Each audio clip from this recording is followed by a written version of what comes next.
Hello everyone, welcome to Anand Parmar classes. और दोस्तों, मैं हूं आपका दोस्त आनंद। दोस्तों, इसके पहले लेक्चर में अपन ने बौद्ध धर्म पूरा पढ़ लिया था और उसके भी पहले अपन ने जैन धर्म पढ़ लिया था। इसकी कहानी में पूरे स्पष्ट कर देता हूं आप लोगों को। मैंने दोस्तों आपको एक काल पढ़ाया था और उस काल को बोलते हैं अपन वैदिकोत्तर काल। एक काल मैंने आप लोगों को पढ़ाया था और उसको बोलते हैं वैदिकोत्तर काल, मतलब पोस्ट ऋग्वेदिक पीरियड। ठीक है, वैदिकोत्तर काल में ही दोस्तों, इस वैदिकोत्तर काल में बहुत सारे विदेशी आक्रमण हुए थे। मैंने आप लोगों को बताए थे ईरानी और यूनानी आक्रमण हुए थे। और इसी के साथ महाजनपद काल का उदय हुआ था। राजनीतिक संदर्भ में मैं बात करूं, महाजनपद काल में 16 महाजनपद आए थे। ठीक है, हर्यक, नाग और नंद वंश। अब दोस्तों, हर्यक वंश चल रहा है, नाग वंश चल रहा है और नंद वंश चल रहा है। और नंद वंश का जो आखिरी शासक था, उस आखिरी शासक को बोलते हैं दोस्तों घनानंद। ठीक है, नंद वंश का आखिरी शासक कौन था? घनानंद। तो यहीं से अपने को कहानी पढ़नी है। अब आप लोगों को डाउट होगा कि ये बौद्ध और जैन धर्म कैसे आए। तो जब महाजनपद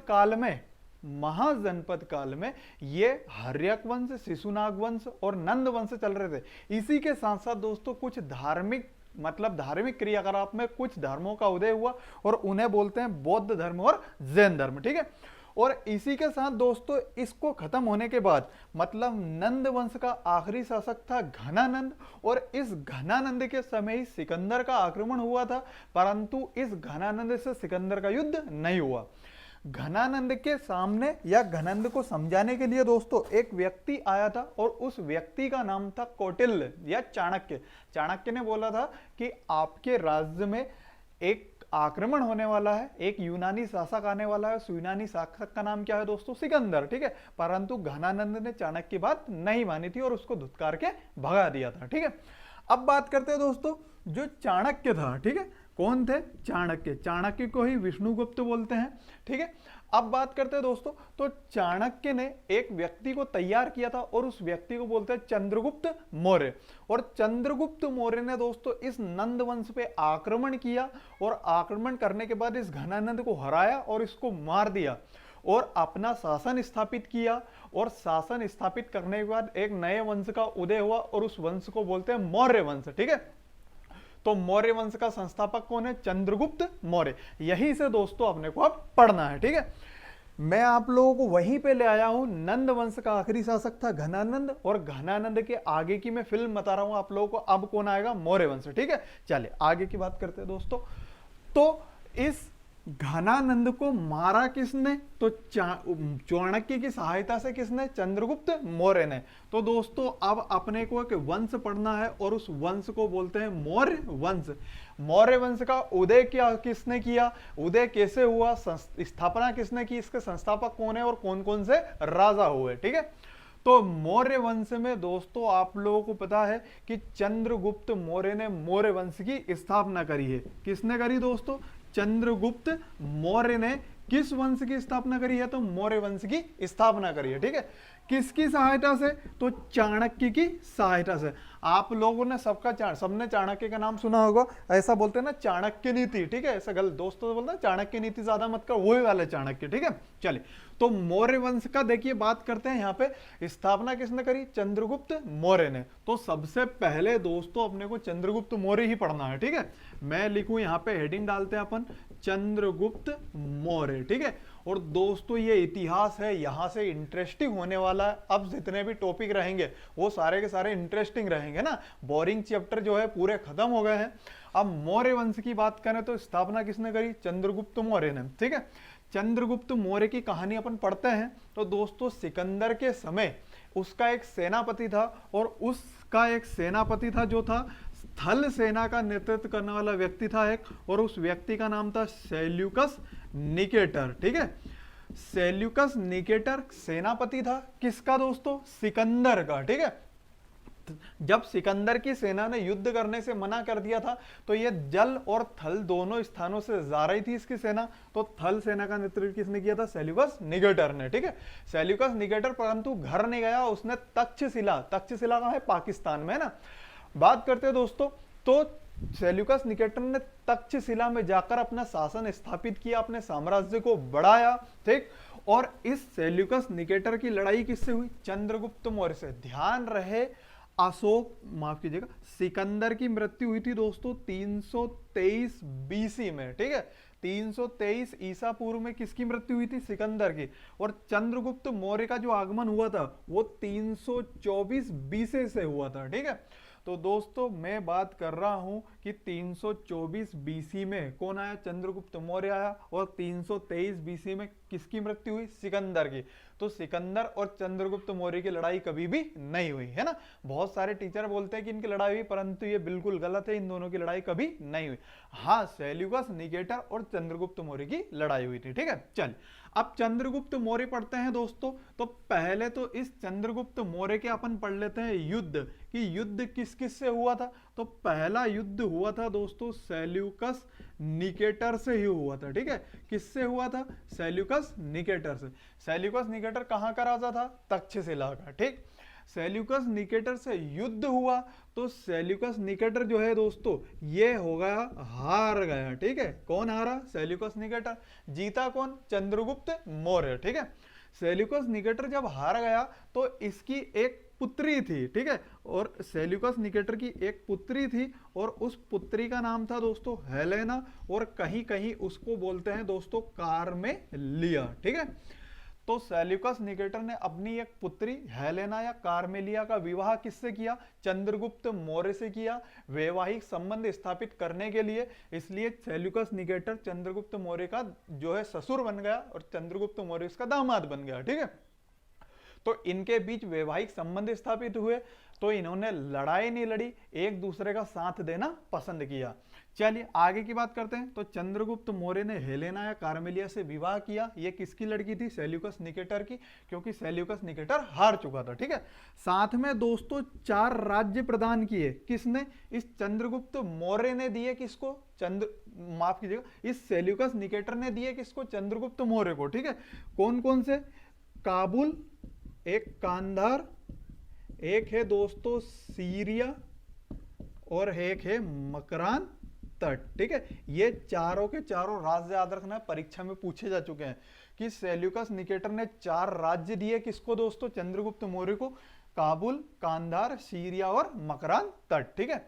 इसी के साथ दोस्तों 4 राज्य तो दिए, परंतु अपने राज्य से एक व्यक्ति या एक राजदूत भी दिया। उस राजदूत का नाम है दोस्तों मेगस्थनीज, ठीक है। मेगस्थनीज जो है राजदूत था, विदेशी राजदूत।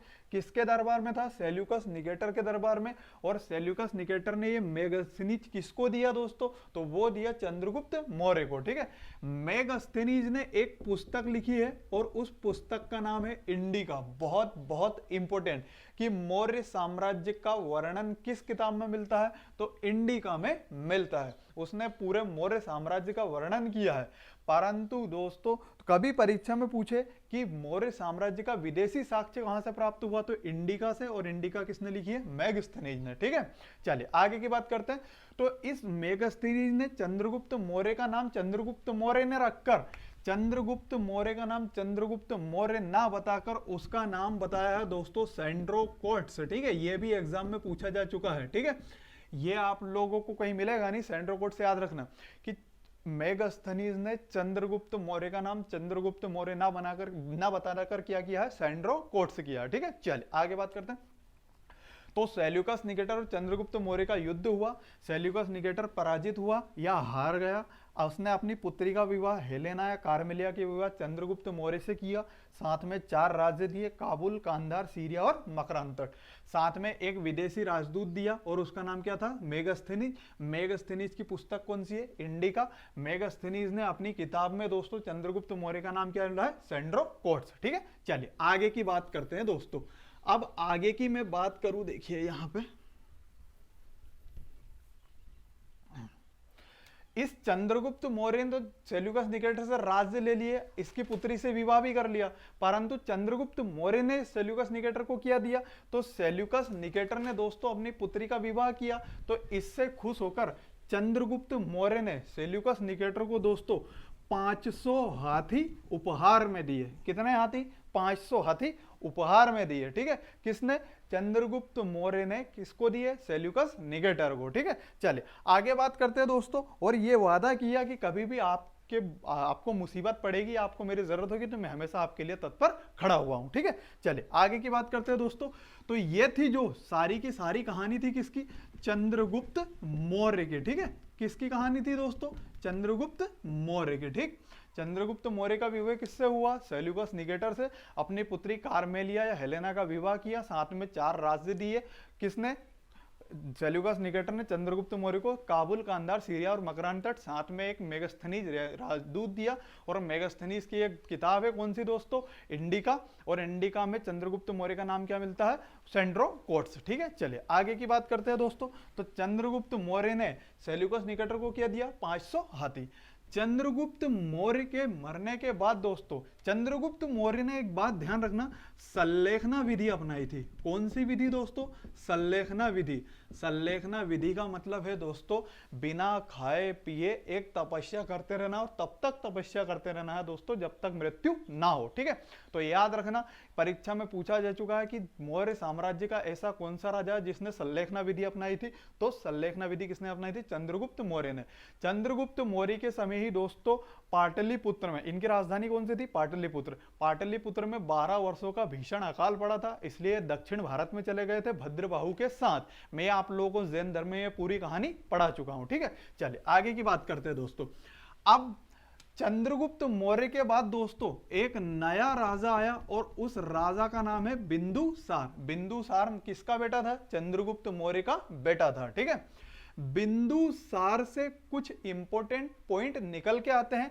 देखिए, सबसे पहले तो इसको कुछ उपाधियां दी गई थी। ठीक है, सबसे पहले इसको क्या कुछ उपाधियां दी गई थी, और उपाधियां 2 तरीके से दी गई थी। पहली उपाधि तो यूनानी लोगों ने दी थी, और उस उपाधि का नाम था दोस्तों अमित्र घात। ठीक है, क्या था? अमित्र घात। अमित्र मतलब दुश्मन, और घात मतलब नाश करने वाला, मतलब दुश्मनों का नाश करने वाला। जैन लोगों ने इसको एक और उपाधि दी थी, इसकी उपाधि का नाम था दोस्तों सिंह सेन। ये 2 उपाधियां दी गई थी। इंपॉर्टेंट है कि बिंदुसार को उपाधि दी गई थी, यूनानी लोगों ने अमित्र घात दी थी, और जैन लोगों ने क्या दी थी? सिंह सेन। चलिए आगे की बात करते हैं दोस्तों। तो बिंदुसार के समय दोस्तों, किसके समय? बिंदुसार के समय राजदूतों का आगमन हुआ। राजदूतों का क्या हुआ दोस्तों? आगमन। ये राजदूत क्यों आते थे?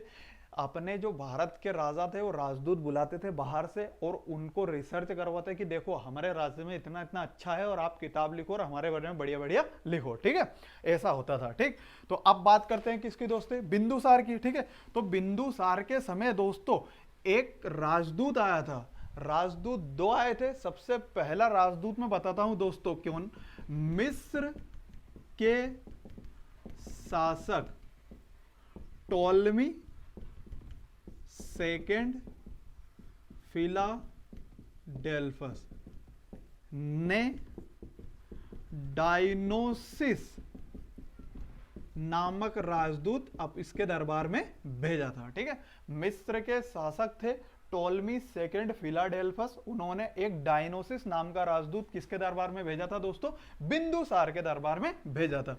यहां पे अपन हेडिंग डाल देते हैं, अपना चल क्या रहा है, पढ़ क्या रहा है अपन? बिंदुसार। ठीक है, तो मिस्र के शासक टोलमी सेकेंड फिलाडेल्फस ने डायनोसिस नामक एक राजदूत भेजा था किसके दरबार में? बिंदुसार के दरबार में। ये तो पहला राजदूत था। अब दूसरे राजदूत की बात करते हैं दोस्तों। ठीक है, कौन से राजदूत की? दूसरे राजदूत की। ठीक है, तो दूसरा है दोस्तों सीरिया का। ठीक है, कहां का राजदूत है? सीरिया का। ठीक है, उस राजा का नाम क्या है? तो राजा का नाम है दोस्तों, बात करते हैं एंटियोकस फर्स्ट। ठीक है, राजा का नाम क्या है? Antiochus first. उसने कौन सा राजदूत भेजा है? ठीक है, उसने कौन सा राजदूत भेजा?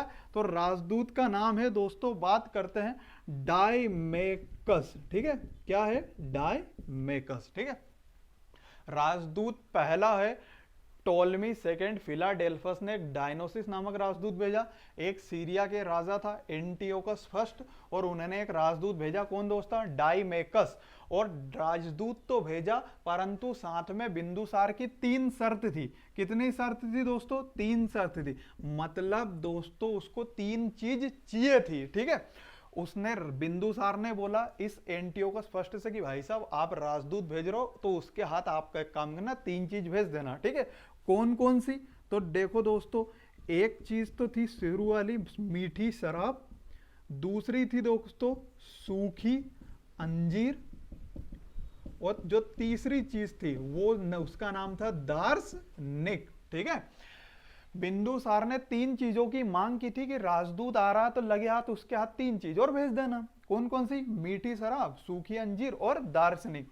तो इस एंटियोकस फर्स्ट ने डाइमेकस के साथ मीठी शराब भी भेज दी, सूखी अंजीर भी भेज दी, परंतु दार्शनिक नहीं भेजे। ऐसा नहीं कि दार्शनिक भेजने का उसका इरादा नहीं था, उसने ये बोला था कि साहब हमारे यहाँ परंपरा नहीं है, हम कभी भी दार्शनिक नहीं भेजते हैं, इसलिए आपको मैं मीठी शराब भेज रहा हूँ, सूखी अंजीर भेज रहा हूँ, परंतु दार्शनिक के लिए आपको हाथ जोड़कर माफी मांगता हूँ, ये हम नहीं भेज पाएंगे क्योंकि ये हमारे राज्य में परंपरा नहीं है, ठीक है।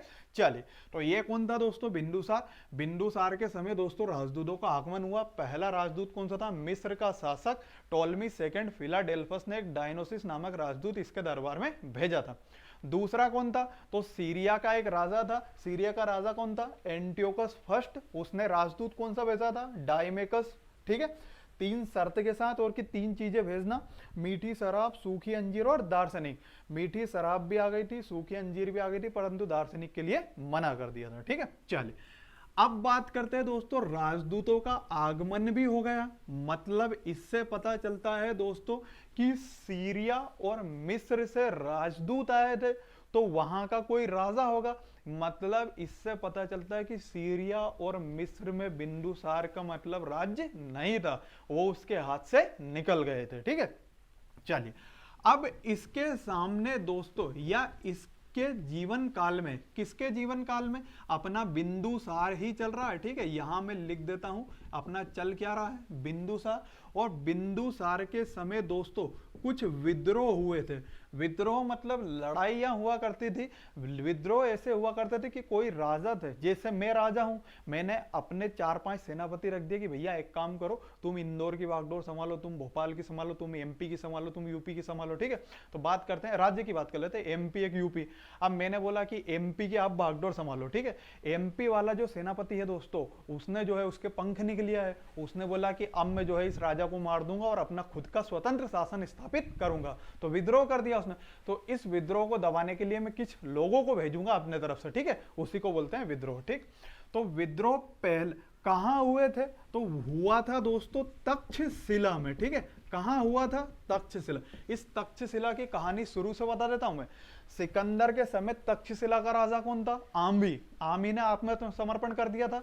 उसके बाद दोस्तों सिकंदर जो है, वहां पे सिकंदर का आक्रमण हो गया था, कहां पे, माफ कीजिएगा, सिकंदर का जो है राज्य हो गया था तक्षशिला में। जब सिकंदर की सेना वापस घर जा रही थी, कहां पे, यूनान में, ठीक है। तो उस समय उसका एक थल सेनापति था, कौन था, सेल्यूकस निकेटर।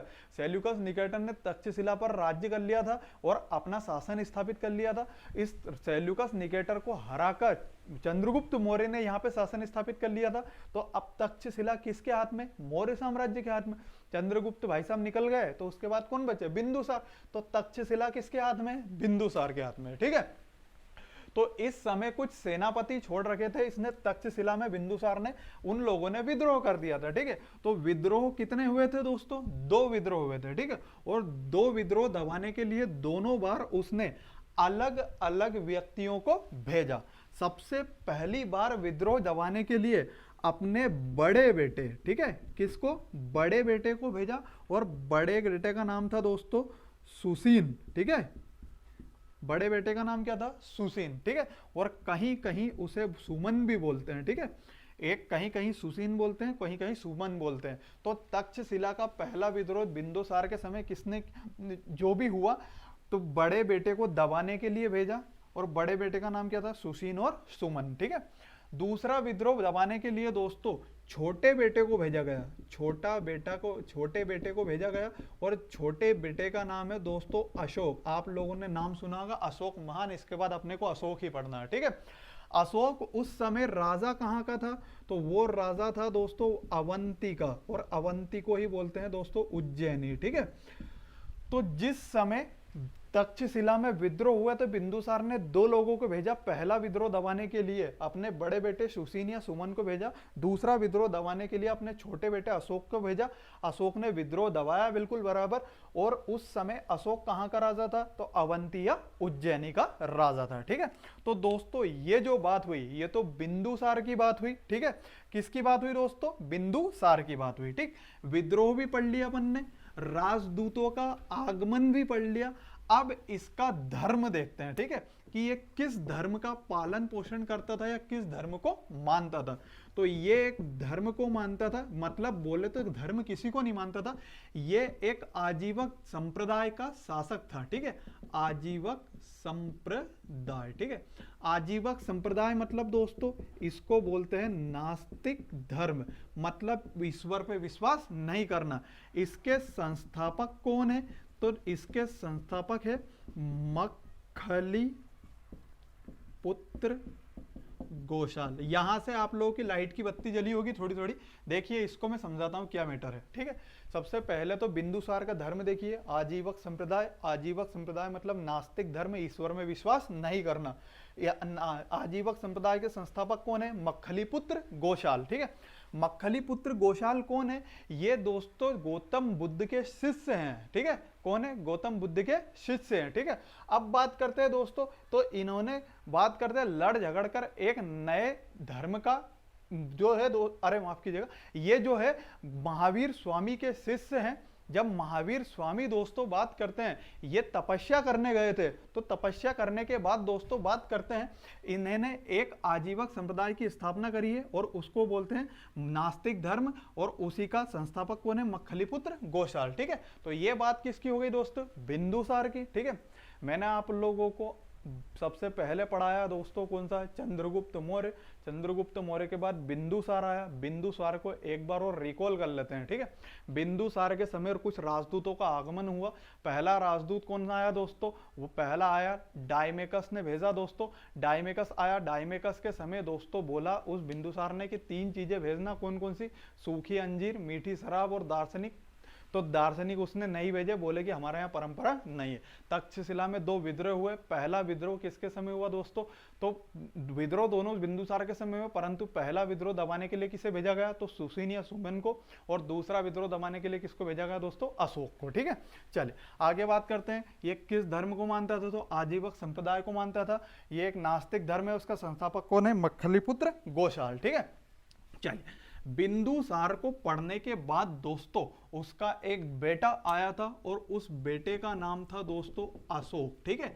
आप लोगों ने एक अशोका नाम भी मूवी भी देखी होगी, एक अशोका मूवी भी है, ठीक है। चलिए बात करते हैं दोस्तों, तो सबसे पहले अशोक के बारे में याद रखो कि ये बिंदुसार का पुत्र था, और सुशीन या सुमन का क्या था, बड़ा भाई था, ठीक है। क्लियर इतनी बात। चलिए बात करते हैं दोस्तों, ये किस धर्म को मानता था, तो ये बौद्ध धर्म को मानता था, ठीक है।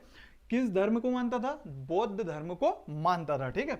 अब दोस्तों बात करते हैं, ये राजा जब बना, ठीक है, जब ये राजा बना तो इसके समय दोस्तों कुछ विकट परिस्थितियां थी। वो विकट परिस्थितियां कौन कौन सी थी, देखिए बात करते हैं यहां पे, ठीक।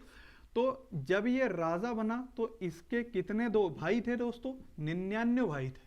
कितने भाई थे, 99 भाई थे, ठीक है। अब 99 भाई थे दोस्तों, इस अशोक की 99 भाई से लड़ाई हुई।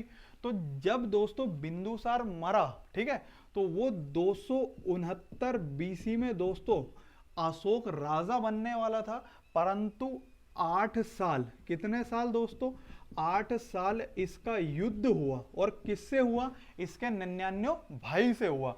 तो इसमें से 8 कम करे तो 261 बीसी, ठीक है। तो अशोक राजा कब बना दोस्तों, तो 261 बीसी में बना। 8 साल क्यों लग गए? क्योंकि अपने 99 भाई को इसने रास्ते से हटाया, ठीक है। और 99 भाई को रास्ते से हटाने के बाद दोस्तों ये राजा बन गया। क्लियर है इतनी बात? चले आगे की बात करते हैं दोस्तों। तो जब अशोक जो है राजा बना तो अशोक के सामने दोस्तों कुछ युद्ध हुए। ये किस धर्म को मानता था? तो ये बौद्ध धर्म को मानता था। इसकी कुछ उपाधियां थी, ठीक है। क्या थी दोस्तों? कुछ उपाधियां थी। उपाधि का नाम बहुत बड़ा है, ये आप लोगों को बिल्कुल याद रखना है, ये परीक्षा में पूछा गया। ऐसा भी कभी पूछ ले कि अशोक का पूरा नाम बताओ, ठीक है। तो देखिए क्या था इसका पूरा नाम। देवनाम प्रिय, देवनाम प्रियदर्शी, देवनाम प्रिय, देवनाम प्रियदर्शी अशोक वर्धन। ये सारा का सारा एक ही नाम है ना, देवनाम प्रिय, देवनाम प्रियदर्शी अशोक वर्धन महाराजा धीराज। ये इतनी बड़ी इसकी उपाधि थी, ठीक है। कभी कभी इनको अलग अलग भी बोलते हैं कि इसको 4 उपाधियां दी गई थी। देवनाम प्रिय, देवनाम प्रियदर्शी, अशोक वर्धन महाराजा धीराज। और ये पूरा का पूरा अशोक का नाम था पूरा। देवनाम प्रिय, देवनाम प्रियदर्शी अशोक वर्धन महाराजा धीराज। एक ही सांस में बोलो तो बोल के बताओ तो आप लोगों को माने, ठीक है। ये परीक्षा में पूछा जा गया, ठीक है। मैं आप लोगों को बदल के बताता हूं एक बार में। देवनाम प्रिय, देवनाम प्रियदर्शी अशोक वर्धन महाराजा धीराज। 8-10 बार बोलोगे अपने आप याद हो जाए। देवनाम प्रिय, देवनाम प्रियदर्शी अशोक वर्धन महाराजा धीराज, ठीक है। जैसा मैं आप लोग मेरे को रटा हुआ ऐसे आप लोगों को रट जाएगा, ठीक है। एक बार और बता देता हूं। देवनाम प्रिय, देवनाम प्रियदर्शी अशोक वर्धन महाराजा धीराज, ठीक है। तो ये किसकी उपाधि थी दोस्तों? अशोक की। अपन पढ़ ही क्या रहे हैं? अशोक पढ़ रहे हैं, ठीक है। चलिए दोस्तों, अब अशोक के समय दोस्तों एक भयंकर लड़ाई हुई थी। वो लड़ाई कब हुई थी? 261 बीसी में। और उस लड़ाई को बोलते हैं दोस्तों कलिंग का युद्ध, ठीक है। कौन सा युद्ध दोस्तों? कलिंग का युद्ध, ठीक है। कलिंग कहाँ है? तो कलिंग है दोस्तों उड़ीसा में, ठीक है। अब कलिंग का युद्ध हुआ दोस्तों। यहां पे इतनी भीषण लड़ाई हुई कि लाखों में लोग जो है मर चुके थे, कट चुके थे, और ऐसे खून बह रहा था मानो नदियां बह रही है, ठीक है। अब कलिंग जो दोस्तों वहां पर का जो राजा मतलब जो शासक था वो एक राजा ना होकर एक रानी थी, ठीक है। तो दोस्तों जो कलिंग का युद्ध है वो जीता कौन? तो वो जीता दोस्तों अशोक जीता। कौन जीता? अशोक जीता। कब हुआ? 261 बीसी में। एग्जाम में आ चुका है, इंपॉर्टेंट है, ठीक है। अब कलिंग का युद्ध 261 बीसी में हुआ, अशोक जीत गया। परंतु इतनी भयंकर लड़ाई हुई वो कि लाखों में लोग कट गए थे और नदियां खून की बह रही थी। तो अशोक का उसी समय हृदय परिवर्तन हो गया। उसने प्रण लिया कि मैं भैरी घोष छोड़कर, भैरी घोष मतलब दोस्तों युद्ध की नीति छोड़कर मैं धम्म का रास्ता अपनाऊंगा। धम्म मतलब धर्म का रास्ता अपनाऊंगा, अपनी प्रजा की रक्षा करूंगा, और मैं तब तक शस्त्र या अस्त्र नहीं उठाऊंगा जब तक कोई दूसरा मेरे ऊपर आक्रमण ना करे, ठीक है। और इसने दोस्तों एक धर्म अपना लिया था, और उस धर्म को क्या बोलते हैं? बौद्ध धर्म। और बौद्ध धर्म की शिक्षा किसने दी? तो उस व्यक्ति का नाम है उपगुप्त।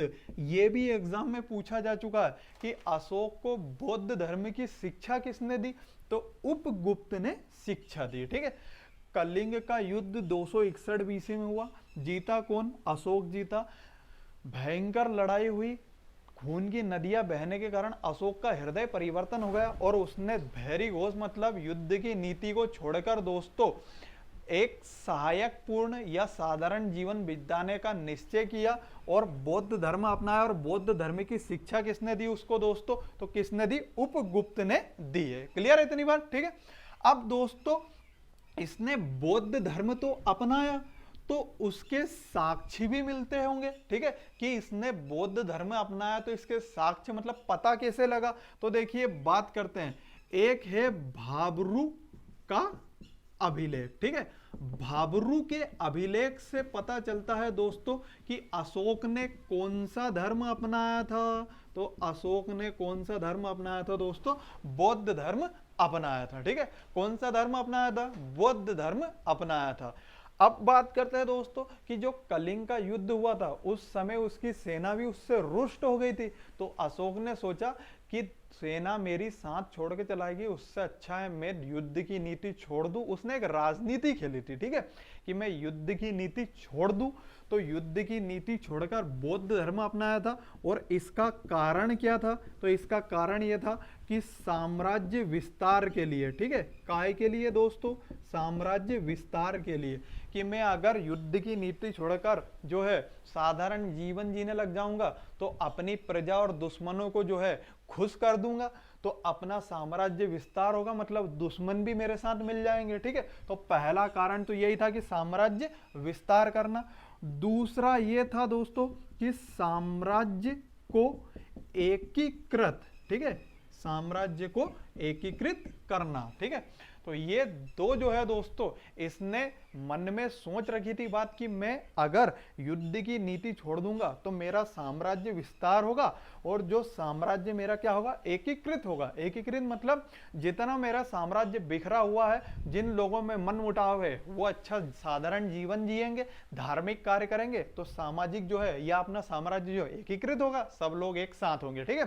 तो ये बात करते हैं दोस्तों, ये किसकी बात थी? अशोक की। अब अशोक के कुछ अभिलेख आते हैं, लघु अभिलेख आते हैं, वृद्ध अभिलेख आते हैं दोस्तों, शिलालेख आते हैं। तो ये आप लोगों को मैं अगले वीडियो में बताऊंगा, ठीक है। तो अभी मैंने आप लोगों को क्या बताया? बस मैंने आप लोगों को मौर्य साम्राज्य के जितने भी राजा हैं उनके बारे में बताया है, ठीक है। मौर्य साम्राज्य का संस्थापक कौन है? चंद्रगुप्त मौर्य। चंद्रगुप्त मौर्य ने मौर्य साम्राज्य की स्थापना करी है। किसके कहने पर? चाणक्य के कहने पर। किसको हराया था? सेल्यूकस निकेटर को। सेल्यूकस निकेटर ने अपनी पुत्री हेलेना का विवाह किससे किया? चंद्रगुप्त मौर्य से। बात करते हैं दोस्तों, और दहेज में काबुल, कांधार, सीरिया और मकरान तक 4 राज्य दिए, और साथ में एक राजदूत दिया। उस राजदूत का नाम है मेगस्थनीज। मेगस्थनीज ने एक पुस्तक लिखी है इंडिका। इंडिका में चंद्रगुप्त मौर्य को सेंड्रो कोट्स कहा गया है, ठीक है। चलिए आगे की बात करते हैं दोस्तों। चंद्रगुप्त मौर्य ने जो सेल्यूकस निकेटर जो उसके ससुर थे, तो सेल्यूकस निकेटर को उसने 500 हाथी उपहार में दिए। आगे बात करते हैं, चंद्रगुप्त मौर्य जो है दोस्तों, उसने संलेखना विधि अपनाई थी। चंद्रगुप्त मौर्य के बाद उसका बेटा आया बिंदुसार। बिंदुसार जो है दोस्तों, उसको कुछ उपाधियां दी गई थी। जैन लोगों ने उसको एक सिंहसेन की उपाधि दी थी। यूनानी लोगों ने कौन सी उपाधि दी थी? तो यूनानी लोगों ने दोस्तों उसको अमित्रघात की उपाधि दी थी। बिंदुसार के समय एक राजदूत आ गया था दोस्तों, सीरिया का राजदूत कौन सा था दोस्तों? डायमेकस। डायमेकस दो है दोस्तों, 3 चीज मंगवाई थी उससे, सूखी अंजीर, मीठी शराब तो वो ले आया था, परंतु दार्शनिक नहीं लाया था, ठीक है। मिस्र के शासक टोलमी सेकंड फिलाडेल्फस ने डायनोसिस नामक राजदूत भेजा था। बिंदुसार जो है दोस्तों आजीवक संप्रदाय का अनुयायी था। आजीवक संप्रदाय मतलब नास्तिक धर्म, और उसके संस्थापक कौन है? मक्खलीपुत्र गोशाल, ठीक है। आगे की बात करते हैं दोस्तों। बिंदुसार के समय कुछ विद्रोह हुए थे। पहला विद्रोह जो है, विद्रोह दोनों तक्षशिला में हुआ था। पहला विद्रोह जो है उसका बड़ा बेटा दबाने आया था, उसका नाम था सुमन या सुशीन, ठीक है। दूसरा विद्रोह उसका छोटा बेटा दबाने आ गया था, और उसका नाम क्या था? अशोक, ठीक है। अब अशोक की बात करते हैं दोस्तों। तो अशोक जब राज्य गद्दी पर बैठा था तो उसके 99 भाई से उसका युद्ध हुआ, और युद्ध जो होने में दोस्तों 8 साल लग गए थे उसको राजगद्दी पे बैठने में, ठीक है। अशोक का पूरा नाम देवनाम प्रियदर्शी अशोक वर्धन महाराजा धीराज। अशोक के समय दोस्तों, या अशोक ने 261 बीसी में कलिंग का युद्ध लड़ा था, और कलिंग का युद्ध लड़ने के बाद दोस्तों उसकी जो है नीति बिल्कुल बदल गई थी, क्योंकि उसका हृदय परिवर्तन हो गया था। उसकी सेना ने बोलते कि महाराज ये लड़ाई जो है बहुत भीषण लड़ाई हुई है, और जो कलिंग की रानी है उसने भी बोला था कि कैसे राजा हो आप, आपकी प्रजा देखो, आपको प्रजा का बिल्कुल ख्याल नहीं है, बिल्कुल खून की नदियां बह गई है। तो अशोक का दोस्तों हृदय परिवर्तन हो गया, और उसने बोला कि आज से मैं युद्ध नहीं लड़ूंगा, और तब तक नहीं लड़ूंगा जब तक कोई दूसरा मेरे ऊपर आक्रमण ना करे, ठीक है। तो 261 बीसी में कलिंग की लड़ाई हुई थी, और कलिंग की लड़ाई होने के बाद युद्ध की नीति को छोड़ दिया था, और उसने बोला कि चलो युद्ध की नीति छोड़ देते हैं, तो उससे अपना 2 फायदे होगा, एक साम्राज्य का विस्तार होगा, और दूसरा साम्राज्य क्या हो? एकीकृत होगा, ठीक है, और प्रजा में भी थोड़ी सुख शांति आएगी, ठीक है। अब दोस्तों ये तीनों के तीनों मैंने आप लोगों को राजा बता दिए हैं, ठीक है। जो बात करते हैं उसके बाद, ये तीनों इंपॉर्टेंट राजा थे, इसके बाद के जो आगे के राजा है मैं आप लोगों को आगे पढ़ाऊंगा, ज्यादा इंपॉर्टेंट नहीं है, ठीक है। अब इसके आगे की बात करते हैं दोस्तों, अशोक के शिलालेख आएंगे, वृहद स्तंभ अभिलेख, लघु स्तंभ अभिलेख आएंगे। ये जो है ये सारे के सारे अपन पढ़ेंगे चंद्रगुप्त माफ कीजिएगा मौर्य साम्राज्य के सेकंड लेक्चर में, ठीक है। ये तीनों के तीनों राजा से इंपॉर्टेंट क्वेश्चन आते हैं, मैंने आप लोगों को अच्छे से डिटेल में पढ़ा दिया है। अब किसी किताब को लाके आप लोग क्वेश्चन लगाते रहिए, और अगर वीडियो अच्छा लगे तो लाइक और सब्सक्राइब करें और दोस्तों के साथ शेयर करना ना भूलें, क्योंकि हम लोग आप लोगों के लिए इतनी मेहनत कर रहे हैं तो आप लोगों का थोड़ा रिस्पॉन्स बनता है या रिस्पॉन्सिबिलिटी बनती है कि आप लोग दोस्तों के साथ शेयर करें। और जो लोग दोस्तों लॉकडाउन में पढ़ाई नहीं कर रहे हैं, आप लोग उनको सेंड कीजिए वीडियो और उनसे बोलिए कि अगर लॉकडाउन में आप लोगों ने पढ़ाई की है तो आप लोगों का ही क्या है भला। एक चीज आप लोगों को बोल देता हूं कि आगे वही निकलेगा जो इस लॉकडाउन में पढ़ाई कर रहा है। मेरे इतने स्टूडेंट का फोन आता है कि सर हमारी पढ़ाई नहीं हो रही, तो पढ़ाई करने के लिए दोस्तों दिमाग एक जगह स्थिर करना पड़ता है, और पढ़ाई करने के लिए माहौल बनाना पड़ता है, एनवायरनमेंट बनाना पड़ता है, वातावरण बनाना पड़ता है ना। पढ़ाई अपने आप नहीं होती, अपने को मन में सोचना पड़ता है, ठीक है। और एक बार आप लोग 5 मिनट के लिए पढ़ाई करने लग गए तो फिर आपका मन लगने लग जाएगा कि हाँ पढ़ाई करते रहें, तो आगे वही आएगा दोस्तों। और एमपी पुलिस के 16,000 वैकेंसी जो है दोस्तों, और एसआई की वैकेंसी का नोटिफिकेशन आने वाला है। न्यूज में आ गया है कि जल्द ही इसकी प्रक्रिया जो है कंप्लीट कराई जाएगी, ठीक है। तो आप लोग बने रहिए और आप लोग पढ़ाई करते रहिए, है ना। लॉकडाउन में अभी भी बोल रहा हूँ आगे वही जाएगा जो इस लॉकडाउन में पढ़ाई कर रहा है। तो आप लोग घर पर रहें, स्वस्थ रहें और पढ़ाई करते रहें। Thank you.